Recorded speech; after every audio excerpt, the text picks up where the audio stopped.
Hello friend, আমাদের YouTube চ্যানেলে rich two god সেন্ডে আপনাদের সকলকে স্বাগত জানাই। আপনারা জানেন আমাদের চ্যানেলে বিভিন্ন ধরনের মানসিক চাপ, মানসিক অশান্তি এবং মানসিক অস্থিরতার বিভিন্ন দিক নিয়ে আমরা আলোচনা করে থাকি। আমাদের সমাজে প্রচলিত বিভিন্ন সমস্যা থেকে বলতে পারেন, বা কারো পারিবারিক সমস্যা, বা আমাদের জীবনে চলার পথে বিভিন্ন সমস্যা থেকে আমাদের জীবনে নেমে আসে বিভিন্ন ধরনের দুশ্চিন্তা।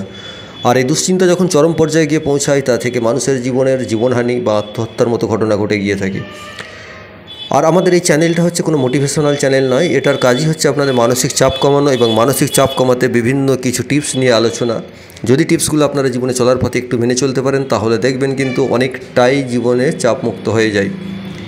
তো আজকে যে একটা বিষয় নিয়ে আমরা আলোচনা করতে বসেছি, বিষয়টা খুবই গুরুত্বপূর্ণ। সেটা হচ্ছে পুরুষ সিঙ্গেল থাকবেন না বিয়ে করবেন।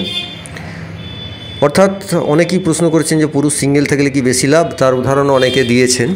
সেটা হচ্ছে দেখবেন আমাদের দেশে রাষ্ট্রপতি সেই এপিজে আব্দুল কালাম থেকে শুরু করে বর্তমান প্রধানমন্ত্রী সেই নরেন্দ্র মোদী বলুন, বা আপনি আমাদের পশ্চিমবাংলার মুখ্যমন্ত্রী বলুন, সবাই দেখবেন কিন্তু এখন বিয়ের সম্পর্কে নেই। এছাড়াও দেখবেন রাজ্যসভায় বলুন বা লোকসভায় বলুন, প্রায় 1 ডজন এইরকম পাওয়া যাবে নেতা মন্ত্রী যাদের কিন্তু অনেকেই বিবাহ করেননি।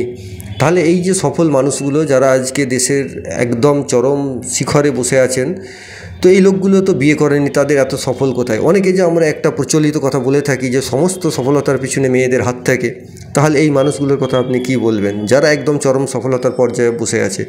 আর অনেক বিশ্ববিদ্যালয় খুঁজলে দেখবেন, অনেক কলেজ খুঁজলে পাবেন, সেখানে একজন না একজন দেখবেন এই রকম সিঙ্গেল মানুষ কিন্তু খুঁজলে পাওয়া যায়, যার কিন্তু কোনো আর্থিক অভাব নেই, শারীরিক সমস্যা নেই, কিছুই নয়। তো আপনার যুক্তিতে আপনি কি বলবেন, কি করা উচিত, সেটাই আমরা আজকে আলোচনা করব। দেখুন, এটা একটা সিস্টেম, এটা কোনো সমাজের যে প্রচলিত ধারণা বা প্রচলিত মতের হিসেবে বিয়ে করছেন তা কিন্তু নয়।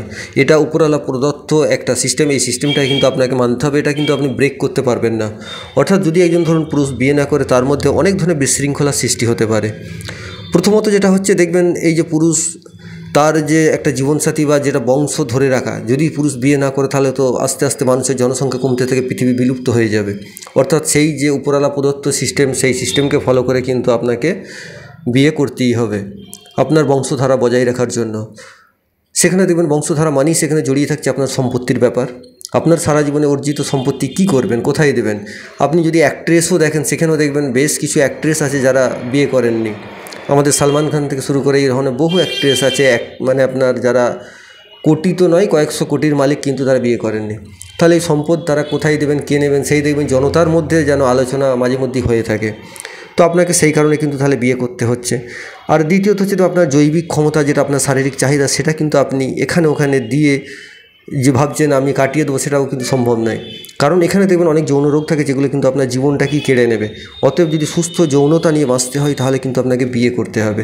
আপনি ভাবছেন এখানে যাব ওখানে যাব, কিন্তু সেটা আপনার সুস্থতা নয়, তা থেকে এমন রোগ আসবে যেটা আপনার মারণ রোগ হিসেবে আপনাকে জীবন কেড়ে নেবে। তাছাড়া দেখবেন অনেকে ব্লাড প্রেশার বেড়ে যাওয়া বা শারীরিক অনেক সমস্যা তৈরি হয়, যেগুলো কিন্তু আপনি যদি এই বিবাহিত জীবনের মধ্যে থাকেন, সেটা কিন্তু অনেকটাই কমে যাবে। দেখুন, জীবনে চলার পথে একটা পা ফেললেও কিন্তু সমস্যা থাকে, অতএব সেই সমস্যাগুলোকে ওভারকাম করতে হবে। কিন্তু এখানে টোটাল আফটার অল বিয়ে না করলেই কিন্তু অনেক ধরনের আরও বেশি সমস্যা আছে, সেটা কিন্তু দেখবেন আপনি কভার করতে পারবেন না। কিন্তু যদি করেন, তাতে যে সমস্যা, তার থেকে কিন্তু লাভটাই বেশি। অতএব আপনারা এই যে উপরওয়ালা প্রদত্ত সিস্টেম, এই সিস্টেমটাকে মেনে চলবেন, বিয়ে করবেন, দেখবেন তাতে আপনার সমস্ত কিছু একটা সিস্টেমের মধ্যে চলছে। আর না হলে কিন্তু দেখবেন সেটা সিস্টেমের বাইরে চলে যাবে। সফলতা কিন্তু আপনি বিয়ে করেও পাবেন। অর্থাৎ আমি যে হয়তো 10 জন 12 জন বা 100 জনের উদাহরণ দিলাম, তার বাইরে কিন্তু কোটি কোটি উদাহরণ মানুষ আছে যারা কিন্তু সফল হয়েছে বিয়ে করে। তো সকলেই ভালো থাকুন, সুস্থ থাকুন।